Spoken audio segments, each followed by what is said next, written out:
Welcome, welcome everyone. We are here with Lynne McTaggart, who I had an opportunity to meet many, many years ago at a conference and have been following her work ever since and have read several of her books. And we're super excited to have her here with us today to talk about the power of intention and beyond. So for those of you who are new to her work, I'll give you a little bit of background so you know her lineage, so to speak.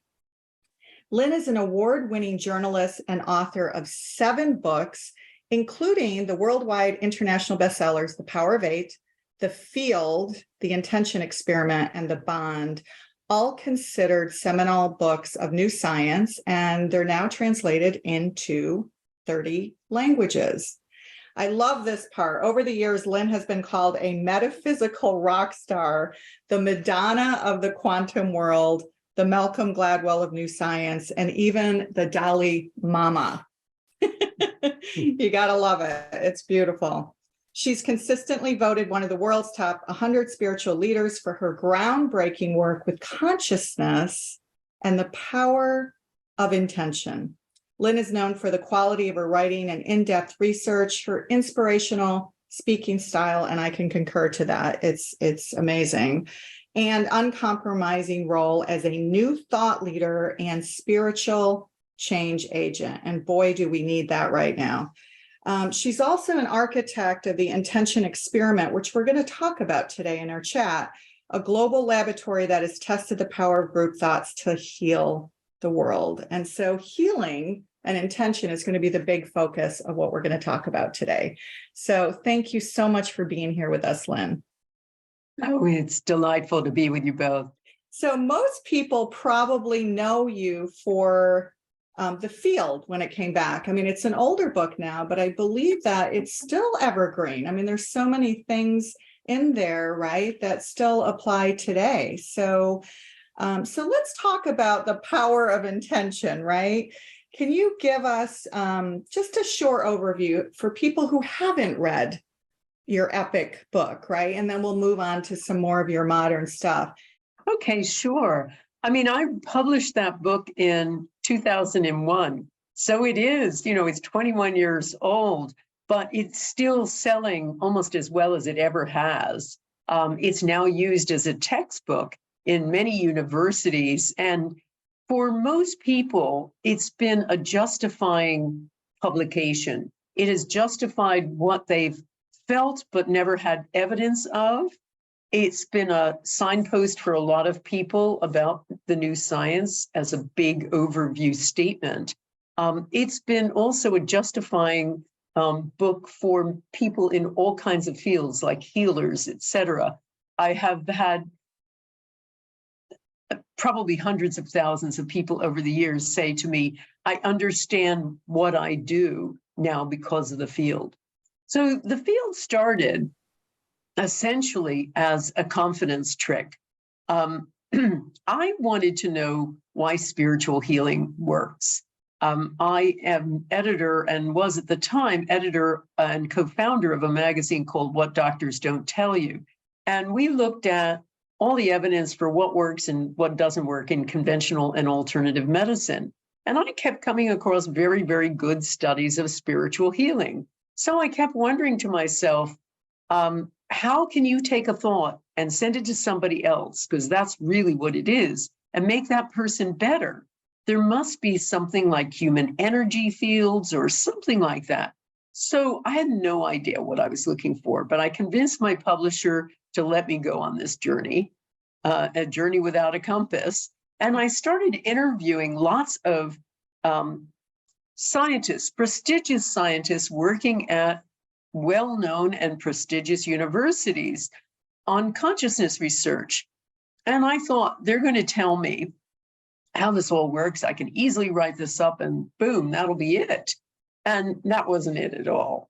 What I discovered was each of them had unearthed a tiny portion of what compounded together to a completely new science, a new worldview. So the problem was scientists talk in code, they talk in math. So I realized soon after that it was going to be my job to decode what they were talking about. And also to put it all together, because scientists don't like to speculate beyond their little patch of discovery, of exploration. So that work, which was very challenging, resulted in my book, The Field. But it also really changed the messenger, because suddenly I had had a background as an investigative reporter, and suddenly I was drawn into this new subject and changed by this new subject. And what came out of it was more curiosity, because there had been many studies demonstrating that intention can affect everything from single-celled organisms to full-fledged human beings. So that what it was basically saying was that thoughts are things, but thoughts are things that affect other things. They are trespassers. They go out from our bodies and they affect other people and things. So being the nosy person that I am and the investigative skeptic that I am at heart, I wanted to find out how far we can take this. What are we talking about here? You know, we're talking about just a minor effect like shifting a quantum particle, or are we talking about curing cancer with our thoughts? So that's been the inquiry ever since. And that resulted in numerous books, my work with the Power of Eight, and so much more. Yeah, it's super powerful, and we find we do some spiritual healing ourselves, right? It's kind of one of the many hats that we wear. And, we do find that, even just from not necessarily the power of the number 8 per se, but whenever we get together in a group and we're sending out the intention to heal a friend who is sick or, whatever, there's an effect, even over Zoom. So, I think one of the most important things about your work is that over so many generations now, we've been taught to turn to religious leaders and gurus and other authority figures when we all have this extraordinary gift ourselves to heal. Can you expand upon that a little bit? Yeah, absolutely. So I started testing this after I published The Field, and as I started getting interested in it, I published a book called The Intention Experiment, which was not only a compilation of all the evidence about the power of intention to do all of these things, but also an invitation to take part in experiments I wanted to run. I wanted to see what happened. Can we heal the world with our thoughts, essentially? So I knew lots of scientists and consciousness research. And I also had lots of readers by that time. So I thought if I just put them together, I'm going to have the biggest global laboratory in the world. So that's what I did in 2007. I started these experiments with these different scientists in different universities. And I didn't want to just use one, or I thought I'd be, we'd be prone to bias. So I worked with the University of Arizona, University of California, Penn State University, Princeton, and then numerous ones in Europe. And so we did all kinds of studies on a big scale, everything from trying to make seeds grow faster, to purifying water with our thoughts, to lowering violence in violent or war-torn areas, and to even healing somebody in that case of PTSD. And we've run 41 so far, and of the 41, we've shown that 36 have shown measurable, positive, mostly significant effects. There's no drug out there that does that kind of and has that kind of consistent track record. As soon after I started doing the intention experiments, I just said to myself, I wonder what would happen if I shrunk this down in a workshop. And I wanted to test it out, but I wasn't really sure what to do. So I was kicking it around with my husband, Brian Hubbard, one day and some of our other team members. And I said, I don't know, maybe I'll just put people in groups of 8 or so and have them send healing intention to a member of the group with a health challenge. And Brian is also a journalist and a great headline writer. And he turns to me and says, I love it, the power of 8. And that is literally how it started, completely by accident. We put people in groups. when we ran this first workshop in Chicago in 2008, we didn't think there was going to be anything more than a nice little meditative feel-good effect. And we had the groups do this, put people into groups, have them send healing intention to a member of the group with a health challenge, use some of the techniques that I'd discovered worked well with intention experiments. Asked everybody, of course, everybody was coming back the next day. So we asked all the recipients to come up, take the mic and say what had happened to them, assuming they would say, oh, it felt really nice and relaxing, like getting a facial. That was not what they said. They said, I have arthritis, I walk with a limp, and I'm not walking with a limp today, and I have no pain. I have depression, and it's completely lifted, chronic depression, and I don't have it today. I have IBS, and my gut is clear today. And somebody else, the most amazing of all, said, I have cataracts, and they're 80% better. So I'm thinking to myself, what is going on here? Particularly since, as we did with the intention experiments, people only held these intentions for 10 minutes. And that's all they've ever held in all the work that I've done over the years, just 10 minutes. And we started that because the first scientist I worked with, psychologist Dr. Gary Schwartz at the University of Arizona, we were deciding how to run the first intention experiment. And I said, well, how long should we hold this for? And we're kicking it around. And he said, well, how long do you think people can hold a thought? And I said, well, if they've never meditated, maybe 10 minutes. And that's really how it started. So I kept I was flabbergasted, actually even a little dismayed, because I thought, I'm not a healer. I don't do this stuff. I'm a hard-nosed investigative reporter. I'm studying the power of intention with these big experiments. This is going to mess it all up. This is way too woo-woo. So I was a little frightened by it, but I kept doing it. I kept having workshops, or if I was speaking at a conference, I'd put people into groups and I would detail what was happening to them. I'd survey some of them. I always survey my participants in intention experiments to find out how it is for them. And very surprising things happen to the senders, which I'll get to. But I've run thousands of Power of Eight groups. And it's true to say that, I've seen thousands of miracles too. I've had two people get out of their wheelchairs who were paralyzed, 1 10-minute intention each time. I've had people reverse genetic liver diseases, people reverse cancer, have bones heal that were supposed to take several months in 3 weeks, instantaneously in one case. We've had people cancel operations. Had a woman in Denver who was due to have a knee replacement. She couldn't even stand on this knee. It wobbled so much. And after 1 10-minute intention, she did a deep squat in front of everybody. And I kept in touch with her and found that she was able to cancel her surgery. And, on and on and on and on. I just had somebody in my latest master class who had leukemia and was getting intention from her Power of Eight group in the hospital. And her markers, which were terrible, went down to normal. So, on and on, we've seen these extraordinary miracles. And as you say, it's a capacity we all have innately. But our authority figures have discouraged us from believing that over the years.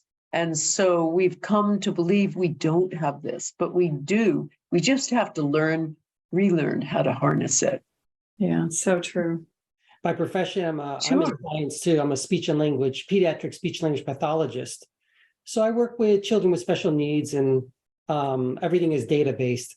However, the other hat that I wear, I am a full embodied channeler. Wow. This is the Fantastic. interesting part now. Yeah, this is why we're so mesmerized about your work. And of course, I was mesmerized by it long before I met Anthony. So, when all of this came full circle and this gift, like gift in quotes, landed on her doorstep, we were kind of blown wide open. And I think, one of the things that we're doing with this series and other stuff that we're doing is bringing science and spirituality together. So there's credibility on both sides, and that's why I think Dr. Irvin Laszlo and your work and Dr. Shamini Jain and all of these people, are Helene Wabe, right, at IONS, the Institute of Noetic Sciences, and their work. So anyway, that's just a preface. So for me personally, and even for Renee, I understand what the field is for me, and what's been explained to me and how I see it in these quantum aspects of reality as they show these to me. But what is the field? If you can explain it to the viewers, what is for you? What is this field that you're speaking about? Okay, remember, I'm always trying to come from a scientific perspective. Yeah. And even explaining things like the power of 8. The field, and this is not my definition, it's the definition of the quantum physicists I spoke to, worked with, interviewed exhaustively. The field is short for the 0-point field, which is a phenomenon that any quantum physicist worth his salt well knows about. It was discovered 100 years ago, essentially. All subatomic particles are not little particles, actually. They're not microscopic billiard balls. They're vibrating packets of energy. And they trade energy with other subatomic particles in an endless subatomic game of tennis. And as they do this, they create what is called a virtual particle that's only there for less than the blink of an eye. But that generates energy on its own. And all the energy, if you consider all the energy with all these subatomic tennis games around from everything around the globe, you come up with this extraordinarily dense energy that's happening right out there in empty space, almost like a supercharged backdrop. In fact, if you were sitting about a yard away from me, the energy between us would be enough to boil all the oceans of the world. That's how powerful it is. So essentially, it is two things that are really important and very important for your work. Number one, this energy field, of which we are part, by the way. A lot of people say to me, how do I enter the field? And I say back, you don't need to enter the field. You are the field. You're part of this field. All your subatomic particles are doing the same energy tennis game as well. So you're all part of it. You don't experience life like that. You experience life as a lonely little person, a separated, lonely little person in a lonely universe, on a lonely planet in a lonely universe. But you are part of this field. But here are the two important elements. Number one, the field essentially is like a shadow of everything that ever was. Subatomic particles have a infinite capacity, near infinite capacity to store information. When they bump into each other, they take on the other's information. So this field essentially is like a giant library of everything. And subatomic particles, which were also waves, with this infinite capacity to store information, if they were all waves, if the Library of Congress were stacked into waves, you could fit all of the Library of Congress, which is every book ever written, I believe, onto a sugar cube. That's how powerful these waves are as information storers. The second important thing about it is that waves go on essentially to infinity. And since we are part of it, it is a wonderful mechanism to understand how we access this information. How come we're all connected? So we're connected through this field, and we can also theoretically access information in this field. And that's why that's a mechanism to explain things like ESP, precognition, all of those extrasensory potentials we have.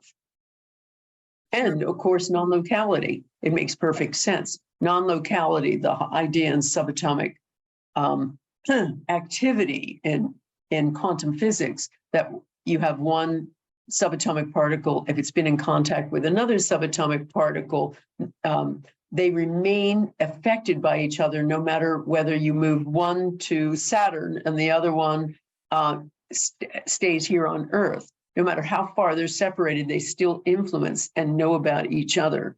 And so the field is a wonderful mechanism to explain that. Yeah, that's Einstein's spooky action at a distance. Well, Einstein, what he didn't like about it, he called disparagingly spooky action at a distance. Absolutely right. Changed his tune before he tied, though, a little bit. One more question. It really sounds like the field that you're describing is that we don't just occupy the field, but we are the field itself. We are these particles that are interacting with everything, with all things. We don't just occupy it. We are the field, in a manner of speaking. Yeah, like, Deepak. Yes, we are the field. Our subatomic particles, my subatomic particles, your subatomic particles, both of your subatomic particles, and everything else and their empty space are all interacting together. We have to get to the point of really understanding that we are all energy, including our thoughts. Our thoughts are energy too, that are always transmitting and receiving all the time. Mm-hmm. It's interesting because, we always try to come at it from a scientific perspective. I mean, there's things that happen in the world of channeling that we can't explain, right? From a scientific perspective, it just happens. And so thank God science is starting to catch up, right? And so we can actually understand what's happening, right? With this field of energy and messages that we get and information that we get from, Dr. Irvin Laszlo calls it the Akashic field, not the Akashic records, but the Akashic field that he speaks about is the scientific part of it. And the Akashic records, of course, is the spiritual part of it. But Absolutely. it seems like this is really a way to explain a lot of the things that you've covered in your book, including remote viewing, clairvoyance, ESP, energy medicine, hypnosis even as well, and mediumship. Mm-hmm. So, and it's interesting because one of the things we're seeing, especially in Northern California, right, where people are going on these ayahuasca journeys, and this is just exploding right now. They're going into these altered states. So in a way, they're accessing this expansive field, right? Mm-hmm. Because they're allowing themselves to go there. They're getting into an altered brainwave state. Well, and I find it in Power of 8 groups. I mean, you mentioned earlier too, it wasn't necessarily 8 that you'd found this in. And no, we don't say it has to be 8. As I explained to you how Power of 8 the Power of 8 name came about, it was really by accident. But I don't find that you need to stick to 8. 8 is like a Goldilocks figure. It's not too big, it's not too little. It also has a lot of spiritual connotations and just cultural connotations. The Chinese believe 8 is a very lucky number. It's a sideways infinity. But Power of 8 groups work powerfully with 5. They work powerfully with 12. It doesn't matter. But what we've demonstrated with brainwave studies is that just doing intention in a group brings you to a completely altered state that is analogous to a Buddhist monk during ecstatic prayer or a Sufi master during chanting. We did brainwave studies with Life University, the largest and most prestigious chiropractic university. I did a talk there about Power of 8, and they were intrigued, and they essentially put their neuroscience department at my disposal.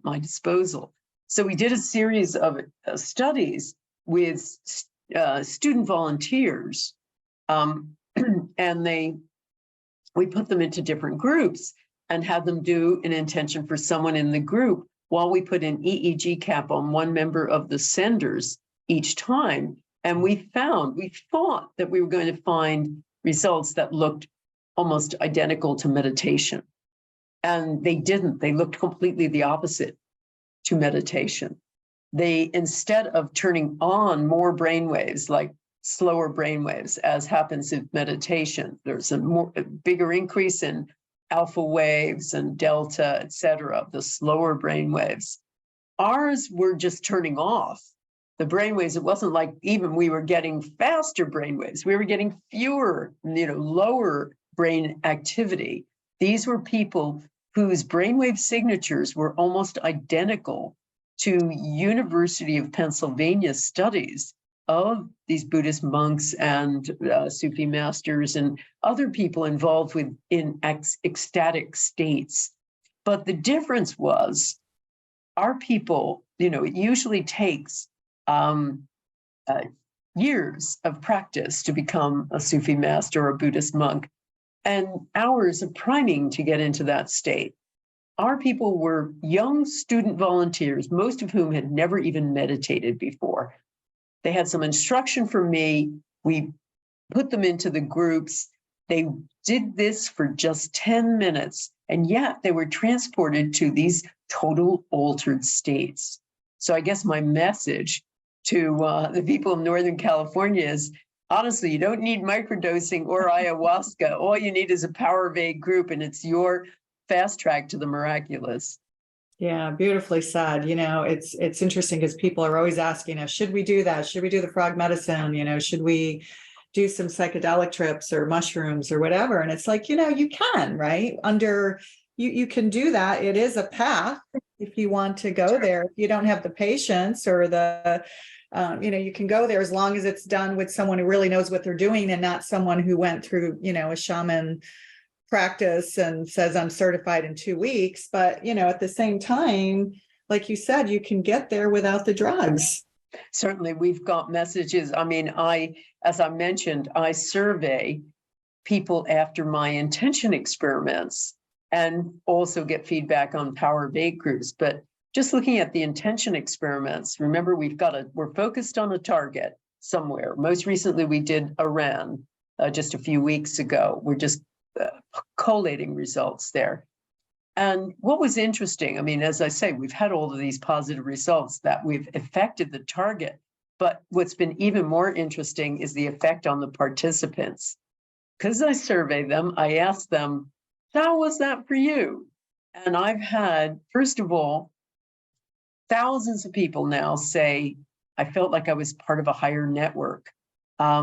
I had goosebumps up and down my skin. I was sobbing uncontrollably. I felt like I was in the tractor beam in Star Trek. Now, these are people, I remind you, who are participating not in person, but via their computer. I used to, in the early days, put the experiment on my website with pages that flipped over. My tech team would have them flipped over, so we controlled it. Everybody was on at the same time. Everybody was holding the intention at the same time. Everybody got the target, at the same moment. They didn't know ahead of time where we were even doing the intention for. Now, I've done it over, live broadcasts, videos, Gaia TV, two-way videos, having cameras in different locations, lots of different ways of doing it that way over YouTube. And people are participating by being in front of their own computer screen by themselves. Yet they're feeling this extraordinary energy. They're feeling this psychic internet that's getting created. So we hear that, but we also hear other things, which is extraordinary, particularly with the peace intention experiments. And I've run about 10 of them now, everywhere from Sri Lanka when it was going through its civil war to St. Louis, Missouri, which is officially the most violent place in America, to Washington, D.C., Iran, most recently, Jerusalem, when it was going through a lot of violence. Where in that one, we had both Israelis and Jews participating, Israeli Jews participating and also Arabs. Arabs from 8 different locations, including Palestinians, and the 9th camera, we put them in different locations, in conference rooms, in different locations through all the Arab states. So we had Kuwait, Saudi Arabia, Jordan. I think we had Abu Dhabi, Palestinians, etc. And the ninth camera was filled in with an audience of Israeli Jews. So generally speaking, about 40% of the people who participate also experience either an improvement in an existing condition or complete healing. Mm-hmm. So that is 40%. Then we also find that people's lives become more peaceful. When I ask them what's going on, about 50% say, I'm more in love with everyone I come in contact with. And they individually report better relations with estranged partners. Suddenly, their parent who hasn't talked to them for 20 years calls them up and they reestablish contact. Or the neighbors they couldn't stand. Suddenly, they're both cordial, both sides being cordial. And on it goes. People suddenly get along better with their bosses or their coworkers or their children, whatever. It's really an extraordinary change. So their lives change. I mean, they're hugging strangers, essentially. So, it's amazing. As it should be and never is. So I find something in the intention experiments, in group intention in any case, has a big rebound effect, so that the senders, it almost doesn't matter whether you're sending or receiving, you are still getting healed. So that to me is the most interesting. With the Arabs and Israelis, and I did this earlier with Americans and Arabs in one of the anniversaries of 9/11, I think it was the 10th anniversary. What I was shocked to find, with the Arab and Israeli one, we used special equipment, so it was two-way.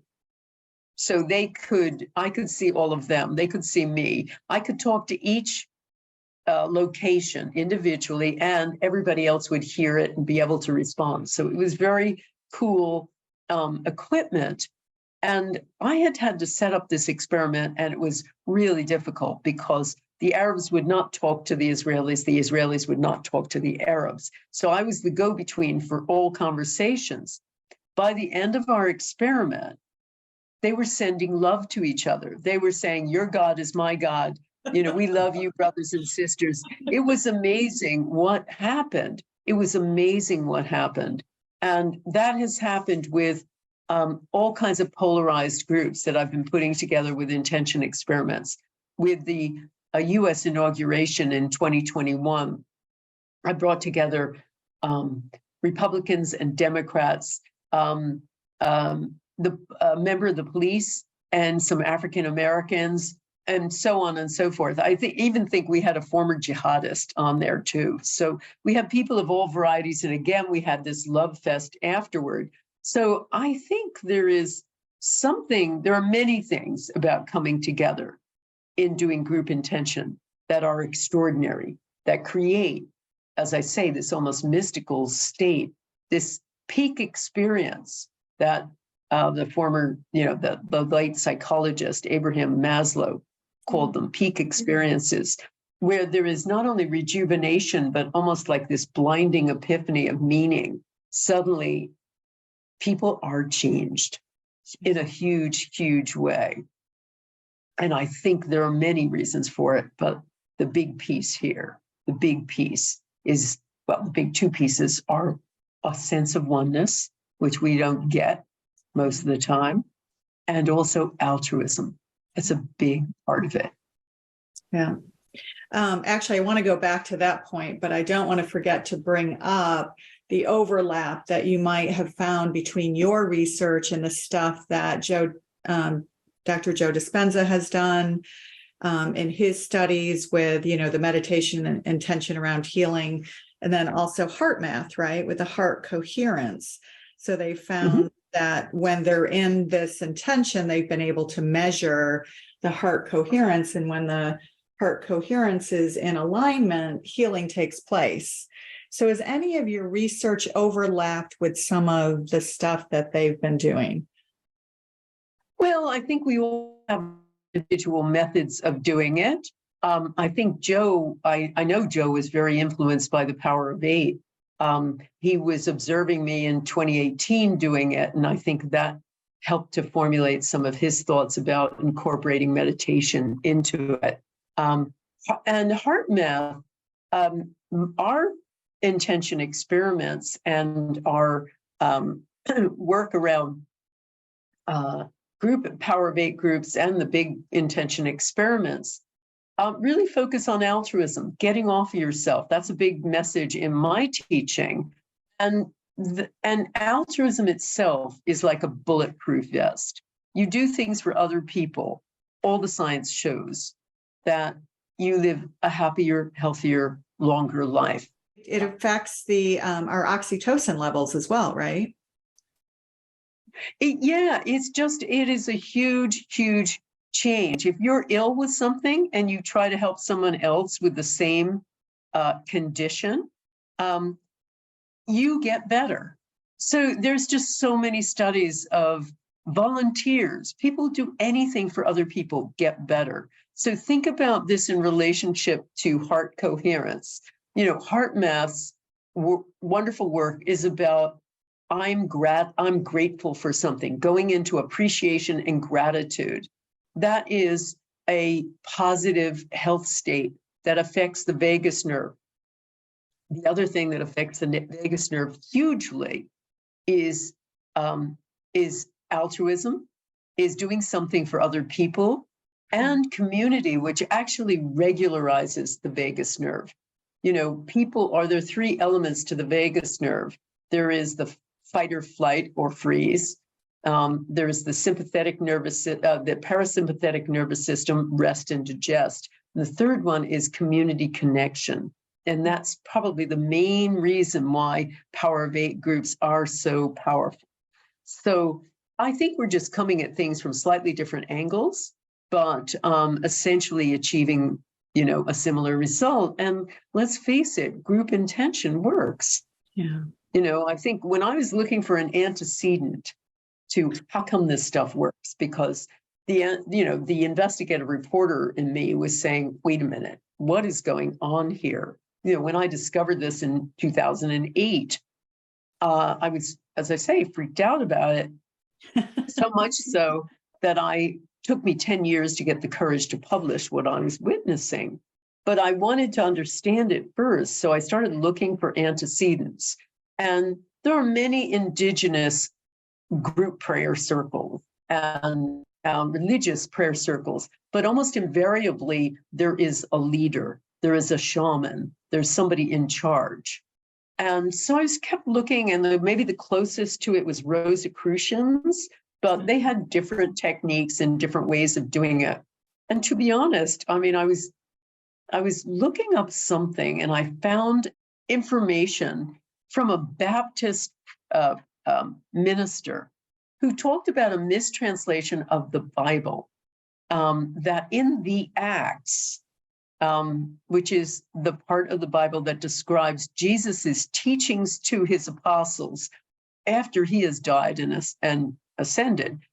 And it all talks about him telling them, pray, in the King James Version, they say, pray with one accord. That's the translation they did. Now, the Old Testament was written in Aramaic, the New Testament in Hellenic Greek. The original for that is pray homothumadon. That's the Greek word. And that actually means, it's a musical term that means passionately and with one voice. So think of a Beethoven symphony where all the music comes together. And so what he was basically saying is, hey, look, you all pray together. And he said repeatedly, you will heal, you will be healed. And if you look at all of the acts, it's said about 15 times. Yeah. So I wondered whether or not that was the message, because he also said the church, when they had a church, they didn't mean the first church was not a building. It was a called out group of people. And they had another Greek word for it, eklekia. And that was like a called out group. The first big prayer they did together was about 140 people with Mary. Now, it was always said in the Bible, it was his mother. It was almost positive. It must have been Mary Magdalene, who was very much a founder of this church. And the whole idea was they all pray together, all 140 of them together as one. So I tend to look at that as a real signpost of the power of a group intention. It's very interesting you mentioned that, because the very beings that we channel or that channel us are Miriam of Magdala and Yeshua of Nazareth. Really, it's fascinating that you so interesting. Yeah, fascinating. Have they talked about, through you, have they talked about group prayer? They speak about it in quantum aspects and terminology. Yeah, they certainly do. Yes. And it's interesting that was translated as accord, because the word accord really comes from ad corum, or to be hearted, one heart to the next heart, to be the heart. So it is true that when we are accord, we are in agreement. We're in alignment. We are heart to heart, literally. It's alignment, essentially. Yes. Our energy. Yes. Alignment. But this is of great interest, I'm sure, for you, because Anthony's also a linguist. He speaks Latin, French, Spanish, Italian, Dutch, and something else. I'm probably. Goodness. Yeah. Goodness. Well, I was fascinated by him coming up with, the derivation of that word, accord. Yes. And my only complaint, as you both may understand, was the accord doesn't seem to convey the passionate nature of what that original word would suggest. As I say, Beethoven's symphony, we're all, singing to the highest together, all as one voice. Many translations, as things go through one translation and one transliteration, and as things are going from one language to another, don't really translate exactly as it once was in ancient Greek or ancient Sanskrit or ancient whatever the language is. It doesn't exactly get translated exactly the same way, especially when you have a scribe translating it. It might have his or her own influences. So when you talk about things like that, I can feel the tingling going all over my body, which for me is an indication of her saying she's right. She's Lynn's exactly right. Lynn's spot on. Yes, so, without them coming. Thank you. Tell her thank you from me. I thought she was right too. Yeah, even things like the kingdom lies within, right? That you are God, you are source, you are universal consciousness, right? So all the teachings were really there that align with quantum physics today in different language, right? In the language that could be understood over 2,000 years ago. I find that fascinating. Do unto others that which you would have do unto you. Give, and shall receive. Yeah. So as the healer, and we know that, through your experiments too, that we're not responsible. I mean, we're Reiki masters as well. So, one of the principles of that is you're not responsible for the healing, right? You're just kind of the vessel, and that the recipient needs to believe they can be healed. Let's talk a little bit about belief systems, because I'm sure that you face that in your experiments, right? So the intention is there. How much is it related to the belief system that you can be healed? Okay, I'm going to answer that. And I just wanted to address what Anthony said before about do unto others, just because I think this is such a vital point. I really came to believe that the altruism piece was really important. I mean, I believe the oneness piece is also important, that people feel this sense of oneness as I described.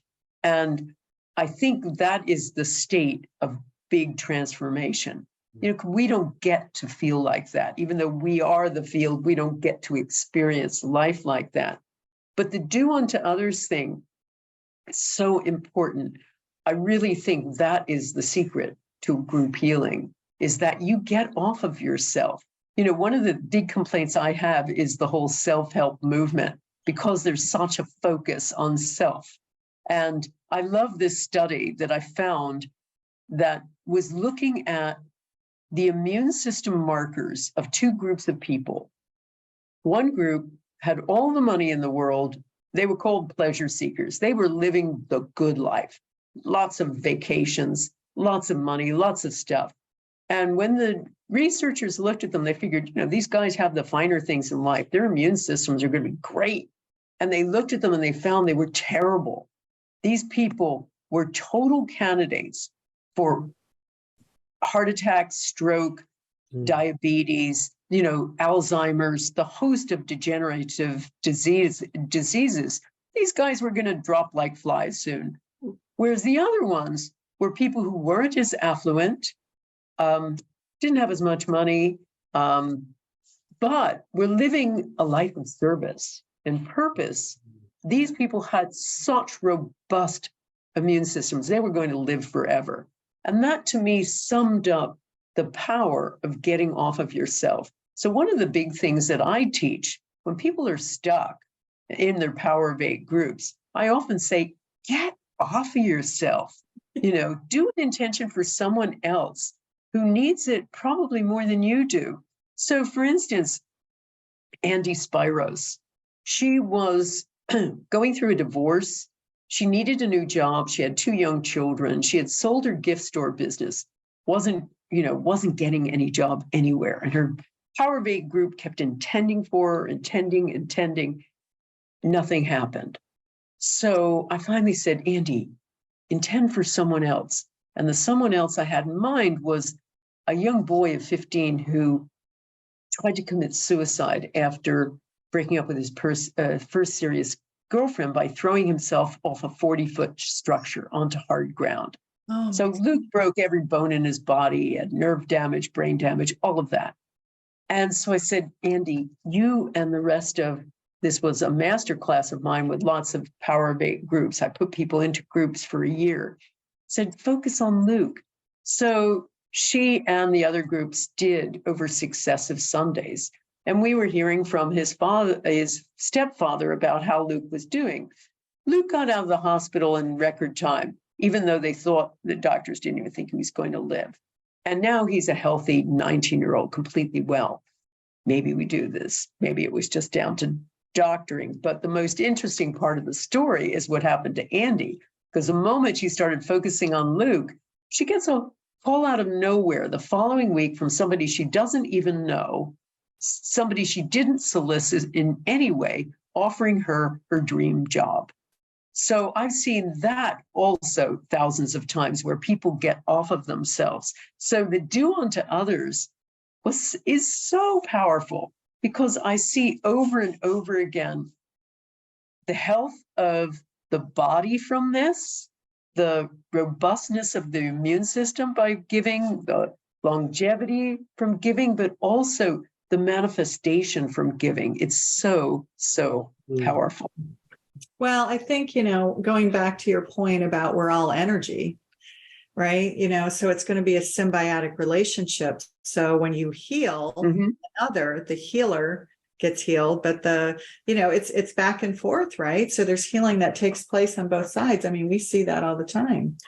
I think we were not meant to be so self-obsessed. We were meant to connect and help and heal. We're communal individuals.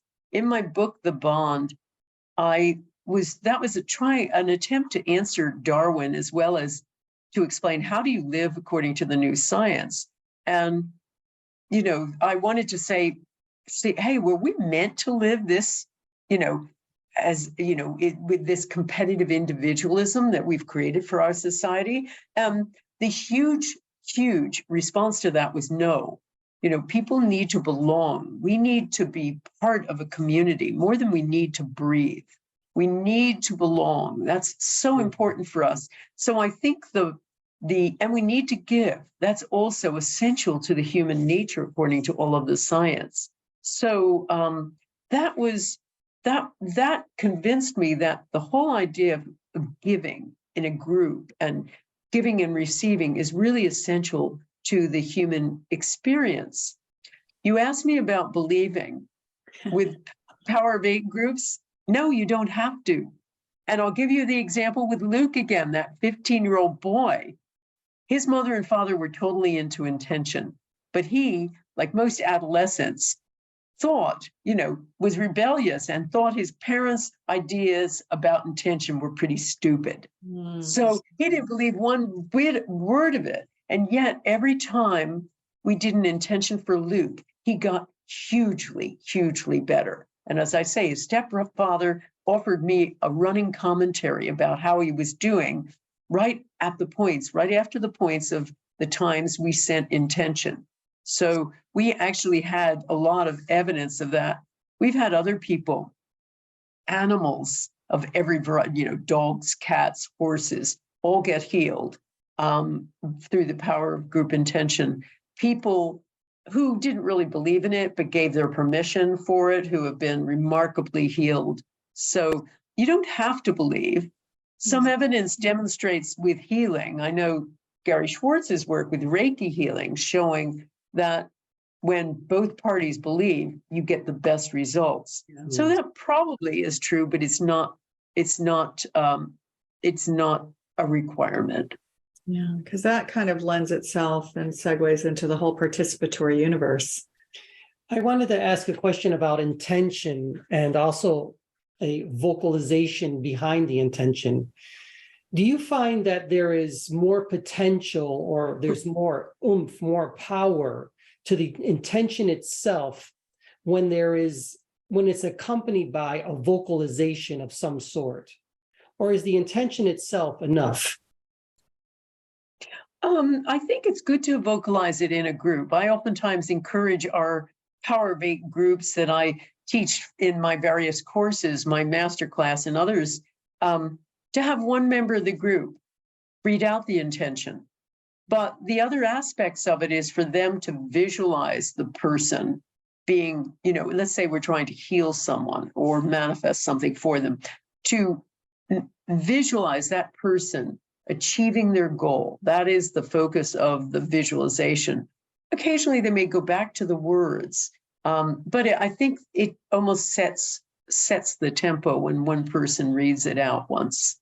That's the power of the sound for healing also, right? Our indigenous elders, we just did a spiritual retreat. Well, we led one a few weekends ago, but we attended one last weekend, and it was really based on Hindu practices and Vedic practices. And it was really interesting how she talked about how the indigenous mothers, right? The women used to talk about words that they carried a frequency. And when you said these words out to the universe, they were like grandmothers, like floating out to the universe, and they had a repercussion in some way, right? Shape or form. It doesn't necessarily mean it's not the exact same as cause and effect, but close to cause and effect, that in some way it'll have a reverberation back into your energetic system.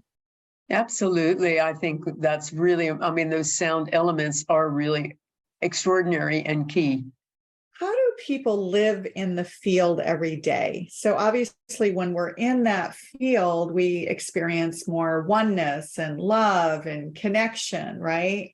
And yet, if we've got to work in a corporation, or if we're living in a family where there's a lot of negative energy, what are some simple things that people can do? I know meditation is one of them. Of course, as a way to kind of get your brain into a theta wave.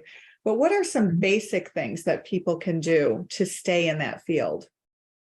Well, I think we have to relearn how to interact in the world, to be honest. I wrote a whole book about that. The bond was, how do we change? How do we move away from separation and competitiveness and to be part of the bond? And by bond, I meant when you look from subatomic particles to entire societies, it's pretty difficult to say where one thing ends and another thing begins. In fact, it's impossible. And that's what my point was in that book, is we're part of an irreducible bond between our subatomic particles, between everybody we come into contact with, and the whole universe. We're a intergalactic superorganism, is the way I put it. And, and so we need to learn how to be other than, we need a new way to be. And I came up with essentially 4 ways. And one is we have to learn to see differently, because we see individual things.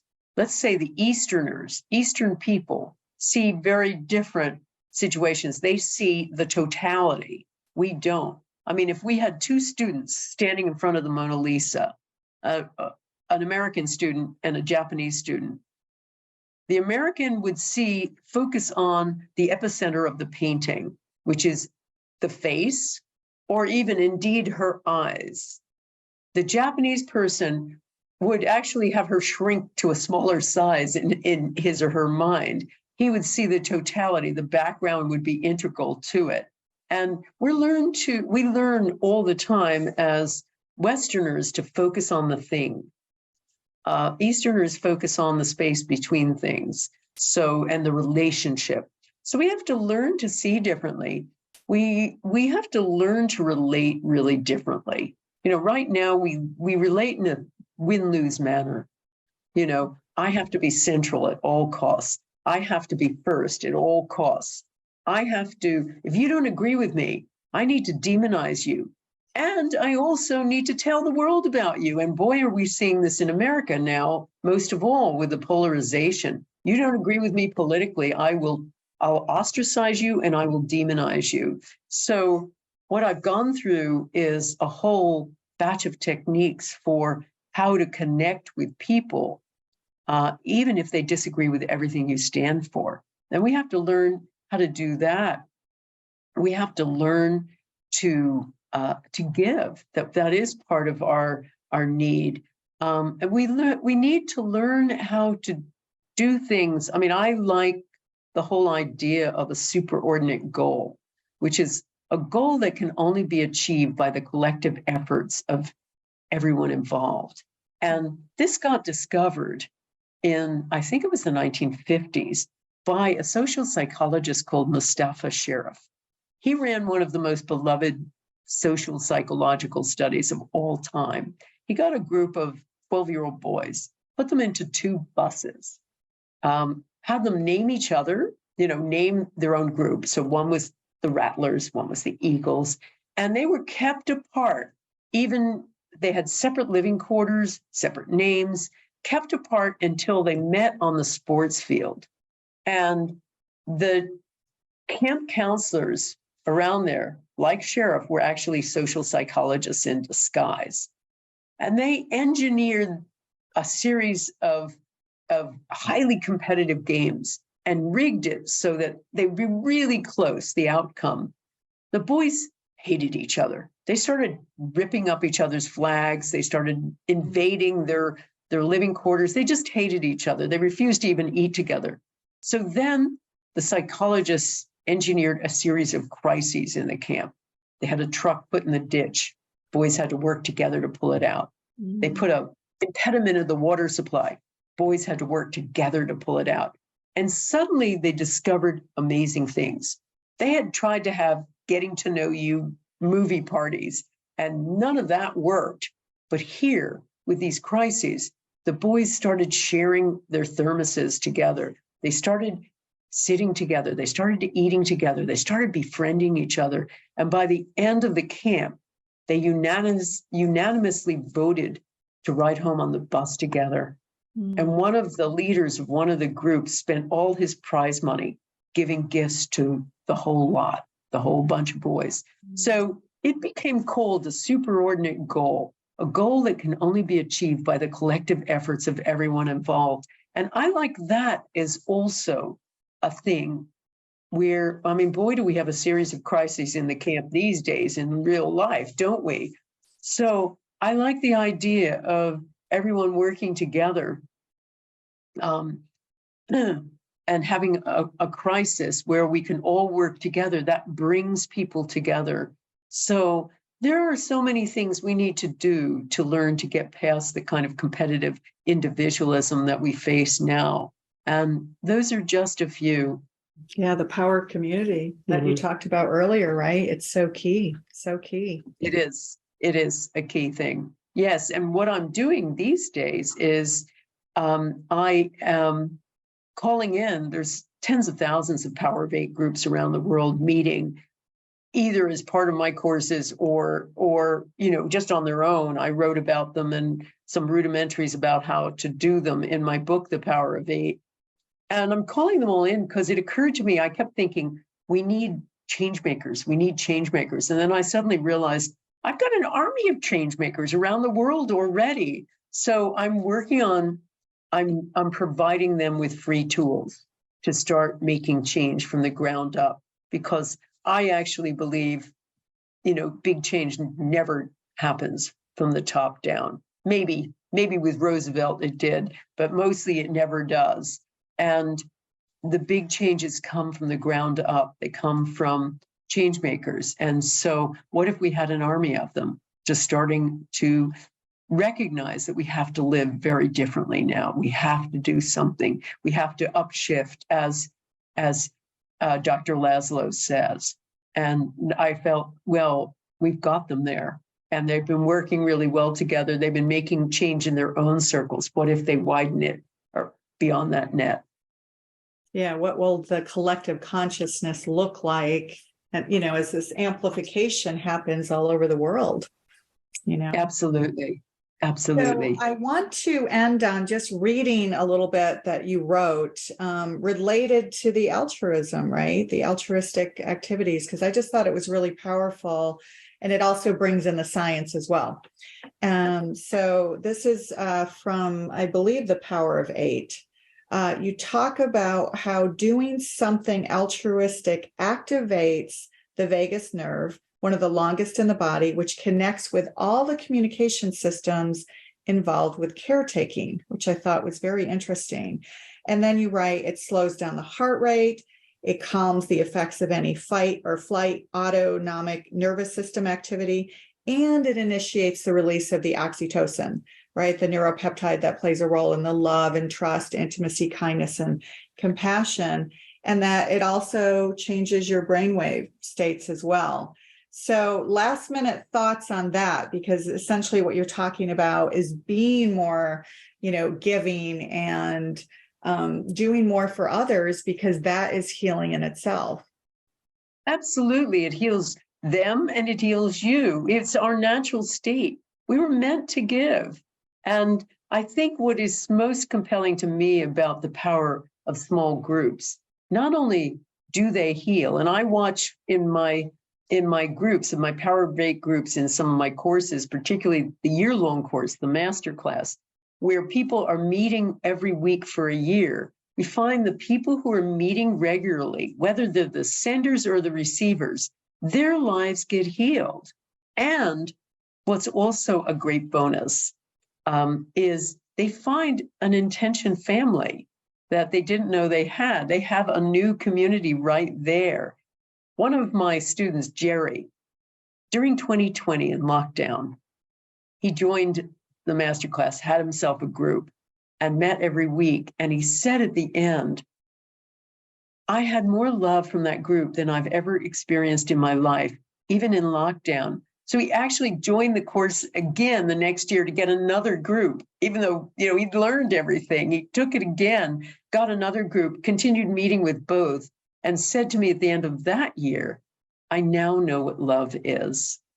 So this is what is so powerful and important about a Power of Eight group.